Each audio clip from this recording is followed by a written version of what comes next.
G20 adalah forum internasional yang fokus pada koordinasi kebijakan di bidang ekonomi dan pembangunan. Dengan tujuan memastikan dunia keluar dari krisis dan menciptakan pertumbuhan ekonomi global yang kuat dan berkesinambungan.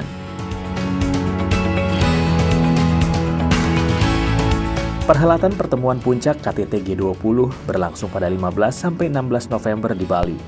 Hingga saat ini, sudah ada 17 kepala negara atau kepala pemerintahan yang mengonfirmasi hadir pada KTT G20, termasuk Presiden Amerika Serikat Joe Biden dan Presiden Cina Xi Jinping. Presidensi G20 tahun ini menjadi yang tersulit, di mana dunia tengah menghadapi berbagai krisis sekaligus dalam satu waktu. Dan dampak ini dirasakan oleh hampir seluruh negara, baik negara maju dan negara berkembang.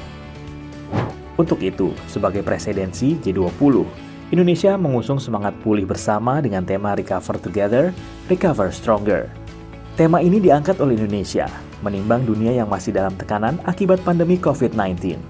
Memerlukan suatu upaya bersama dan inklusif dalam mencari jalan keluar atau solusi pemulihan dunia. Dalam perhelatan ini, Menteri Luar Negeri Retno Marsudi menjelaskan ada beberapa agenda prioritas pada KTT G20, yakni meliputi bidang kesehatan, energi, dan digital. Namun dengan adanya perkembangan ekonomi terkini, isu mengenai pangan juga akan dibahas.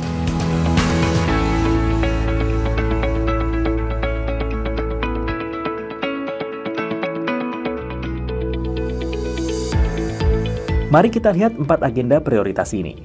1. Penguatan arsitektur kesehatan global. Berkaca pada pandemi yang saat ini masih berlangsung, arsitektur kesehatan global akan diperkuat. Tidak hanya untuk menanggulangi pandemi saat ini, namun juga untuk mempersiapkan dunia agar dapat memiliki daya tanggap dan kapasitas yang lebih baik dalam menghadapi krisis kesehatan lain ke depannya. 2. Transformasi digital. Transformasi digital merupakan salah satu solusi utama untuk menggerakkan perekonomian di kala pandemi dan telah menjadi salah satu sumber pertumbuhan ekonomi yang baru. Untuk itu, Presidensi Indonesia akan berfokus kepada peningkatan kemampuan digital atau digital skills dan literasi digital atau digital literacy, guna memastikan transformasi digital yang inklusif dan dinikmati seluruh negara. 3. Transisi energi, guna memastikan masa depan yang berkelanjutan dan hijau, dan menangani perubahan iklim secara nyata. Presidensi Indonesia mendorong transisi energi menuju energi baru dan terbarukan dalam mengedepankan keamanan energi, aksesibilitas, dan keterjangkauan. 4. Pangan. Indonesia menjadi salah satu negara yang beruntung jika dibandingkan dengan banyak negara lain dari sisi ketahanan pangan. Lebih dari 300 juta orang di dunia mengalami isu kelaparan di tengah melonjaknya harga bahan bakar dan pangan. Persoalan pangan tengah menghantui dunia, sehingga kemudian menyebabkan inflasi yang tinggi di sejumlah negara. Walau tingkat inflasi Indonesia masih terjaga pada level 5,71% year on year per Oktober 2022, tapi tidak bagi negara-negara lain. Amerika Serikat saat ini berada pada level 7,7%. Sementara Inggris 10,1%.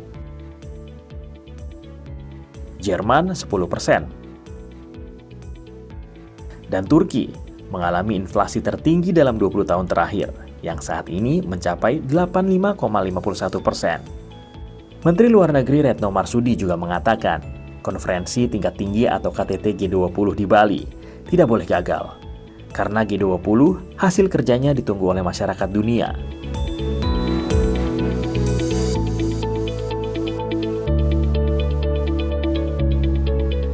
Salah satu peran nyata G20 selama ini adalah dukungannya dalam mengatasi krisis keuangan global 2008. G20 telah turut mengubah wajah tata kelola keuangan global dengan menginisiasi paket stimulus fiskal dan moneter yang terkoordinasi dalam skala sangat besar.